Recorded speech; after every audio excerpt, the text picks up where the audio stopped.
जय हिंद साथियों, आप सभी का स्वागत है अपना YouTube channel student teaching group पे। आज जो है हम आपके लिए फिर से इम्पोर्टेंट क्वेश्चन लेके आए हैं।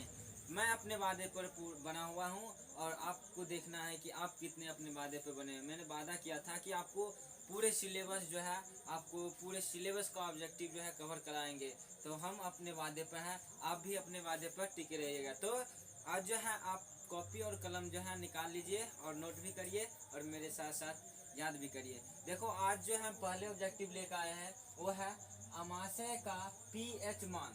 पीएच मान, पीएच का मतलब क्या होता है? पीएच मतलब होता है पावर ऑफ हाइड्रोजन, यानी कि पावर ऑफ हाइड्रोजन जो होता है वो कितना होता है, पीएच का होता है। तो पीएच जो मान होता है, पीएच मान ये कितना होता है अमाशय का? अमाशय का पीएच मान कितना होता है?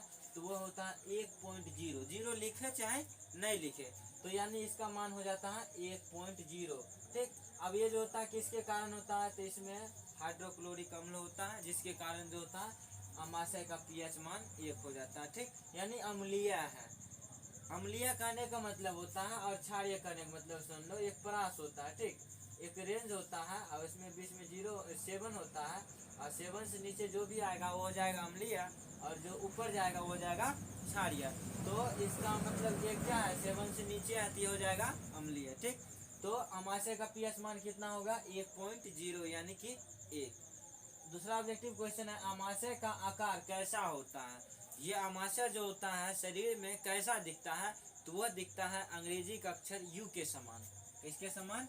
यू के समान। देखो, ये है आपका फिगर में, देखो ये है आपका अमाशय। ठीक, ये कैसा दिख रहा है? तो ये ऐसा दिख रहा है। ठीक, ये कैसा दिख रहा है? तो लग रहा है कि ये क्या है? यू के समान है। तो इसलिए ये जो होता है इसका आकार कैसा हो जाएगा? अंग्रेजी का अक्षर यू के समान। आगे है अमाशय में कोशिका, यानी कि अमाशय में कितने प्रकार की कोशिका होती है? तो अमाशय में 3 प्रकार की कोशिका होती है। कितने प्रकार के? 3 प्रकार के। वो कौन कौन है? तो देखो यहाँ पर लिख दे रहे हैं। पहला है म्यूकस या मुख्य, म्यूकस या सेलस्मा। ठीक, दूसरा है जाइमोजिन, मुख्य या जाइमोजिन।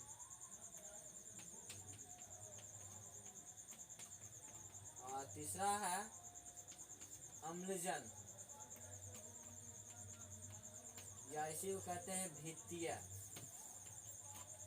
यानी कि 3 तरह की जो हो गया अमाशय में कोशिका, कौन कौन? मुख्य या सेलेस्मा, म्यूकस या सेलेस्मा, मुख्य या जाइमोजिन, और तीसरा हो गया अम्ल या द्वितीय। यानी कि यह जो होता है 3 तरह की कोशिका होता है और तीनों से अलग अलग प्रकार की जो होता है एंजाइम निकलता है और उसका काम भी होता है। तो देखो काम क्या है, तो सुन लो। जैसे कि मान लो कि हम जानते हैं कि अम्ल जो होता है कोई किसी चीज को जला देता है। वो क्या करता है? जला देता है। जैसे कि कोई किसी के, जैसे कि सुना होगा कि आज जो है इस लड़की के मुंह पर जो है ऐसे छीट दिया, उसके छीट दिया, तो क्या होता है? जल जाता है। तो अमाशय में जो होता है पीएच मान अम्लीय है, तो अमाशय क्यों नहीं जल जाता है? अमाशय को भी जल जाना चाहिए था, लेकिन नहीं जलता है। इसका कारण है, क्या कारण है? तो हमारे जो 3 प्रकार की कोशिका में जो है ये अम्लजन से अम्ल स्रावित होता है HCl, और ये जो होता है म्यूकस या सेलेस्मा कोशिका होता है, इससे क्या होता है? म्यूकस स्रावित होता है या सेलेस्मा स्रावित होता है, जो क्या करता है? ये अमाशय की दीवार के ऊपर क्या करता है? एक लेयर बना लेता है। क्या कर लेता है? एक परत बना लेता है। और जब क्या होता है कि इस पर अम्ल का प्रभाव क्या होता है, पहले इस लेयर को खत्म करेगा तब न उसकी दीवार पर पड़ेगा। ठीक, तो यही दीवार क्या करता है? उसको रक्षा कर लेता है। कौन?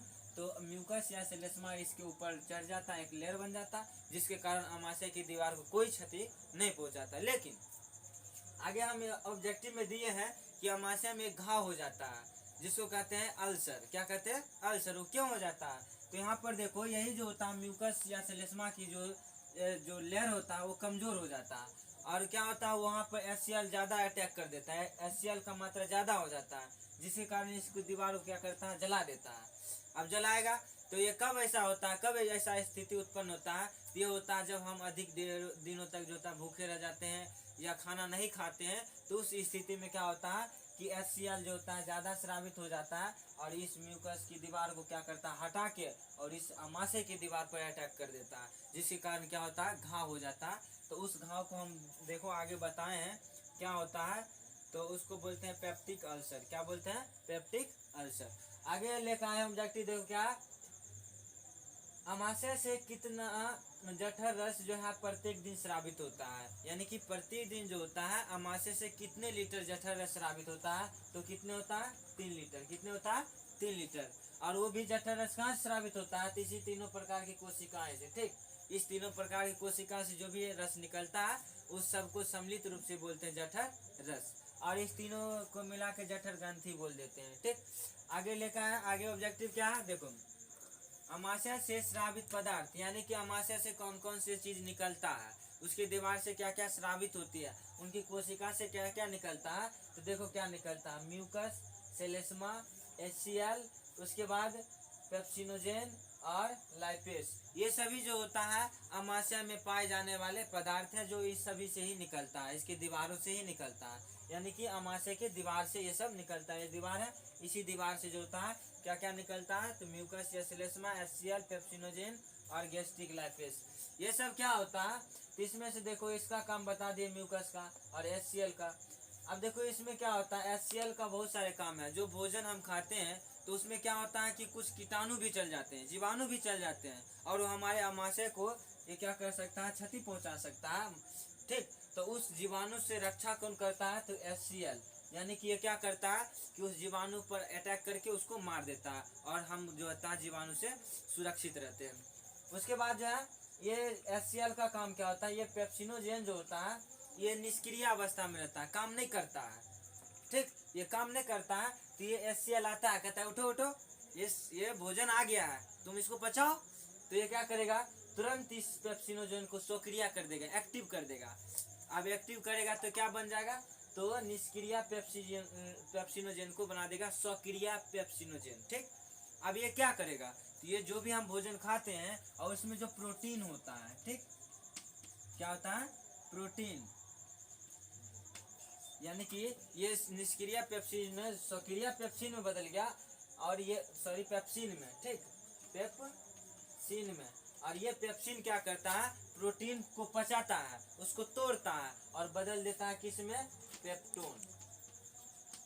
ठीक, तो ये क्या करता है HCl, इसको कहता है कि उठो, इसको स्रावित कर, इसको एक्टिव करता है, कहते काम करो, बैठे कैसा, तुम काम करो। ठीक, बैठ के खाली यहाँ पर खाना खाएगा, काम करो।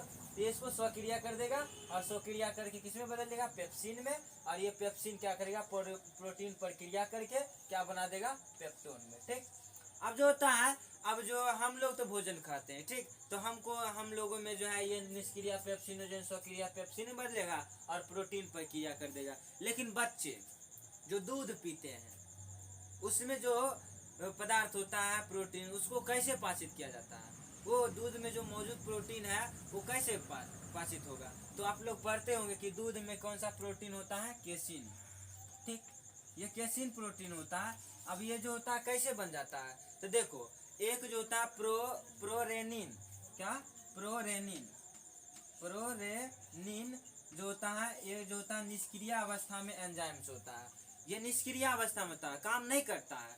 ये क्या करता है, हाइड्रोक्लोरिक अम्ल इसको क्या करता है, सक्रिय करता है, प्रोरेनिन को क्या कर देता है, सक्रिय कर देता है, एक्टिव कर देता है, किसमें, तो रेनिन में, किसमें बदल देता है, रेनिन में। और ये रेनिन जो होता है दूध में जो मौजूद प्रोटीन है उस पर क्रिया करके उसको किसमें बदल देगा, केसिन में, किसमें बदल देगा, केसिन में। तो बच्चे में जो प्रोटीन का पाचन होता है इस तरीका से होता है। देखो अब आगे हम मिटा देते हैं इसको,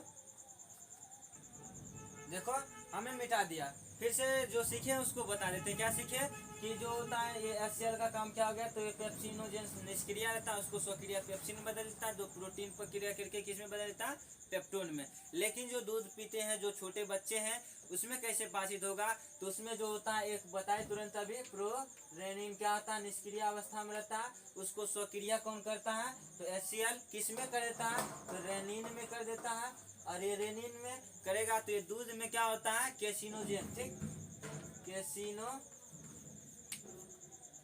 होता है और इस पर क्रिया करके क्या किसमें बदल देता है, केसिन में, ठीक।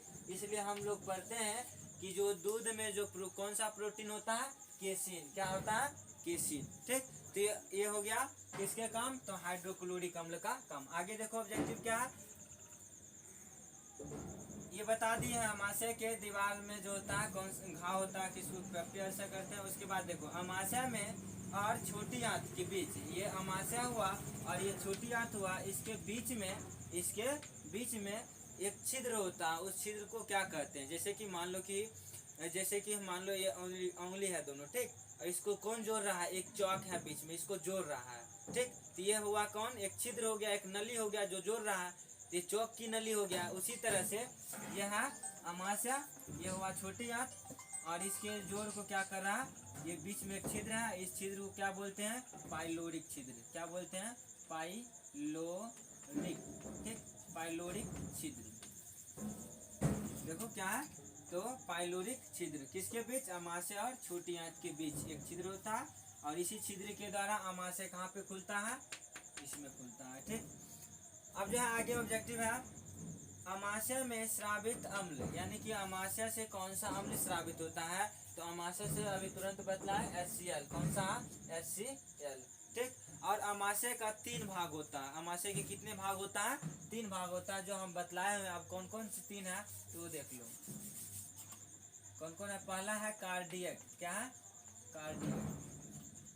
दूसरा है फुंडिक और तीसरा है पाइलोरिक, यानी कि अमाशय के 3 भाग होते हैं। पहले भाग को बोलेंगे कार्डियक, दूसरे को बोलेंगे फुंडिक और तीसरे को बोलेंगे पाइलोरिक। देखो कहाँ पर, तो यहाँ इसको 3 भाग करते हैं, 1, 2 और 3, यानी 3 को भाग करने के लिए 2 कट लगाएंगे, ये नहीं कि 3 कट लगा देंगे, 3 कट लगाएंगे तो 4 भाग हो जाएगा। तो पहले भाग को कहेंगे कार्डियक, दूसरे भाग को बोलेंगे फुंडिक, बीच वाले को और सबसे अंतिम वाले भाग को बोलेंगे पाइलोरिक। इसलिए वो पढ़ते हैं क्या, तो अमाशय और छोटी आंत के बीच कौन सा छिद्र होता है, पाइलोरिक छिद्र, ठीक। तो आशा करते हैं आप लोग इसको अच्छे तरह से नोट किए होंगे और इसको अच्छे से अपने कॉपी पर नोट कर लिए होंगे, ठीक। अगर ये वीडियो आपके लिए हेल्पफुल है, यानी कि आपको ये जो है 1 नंबर 2 नंबर एग्जाम में दिला देगा, या इससे आपका नॉलेज बढ़ा है, या कुछ इससे नया चीज़ सीखे हैं, तो आप जो है इस चैनल को सब्सक्राइब करना और ज़्यादा से ज़्यादा शेयर करना, लाइक करना, कमेंट करना, ठीक। तो अगले वीडियो में इससे भी धमाकेदार ऑब्जेक्टिव लेकर आऊँगा। तब तक के लिए जय हिंद, थैंक यू।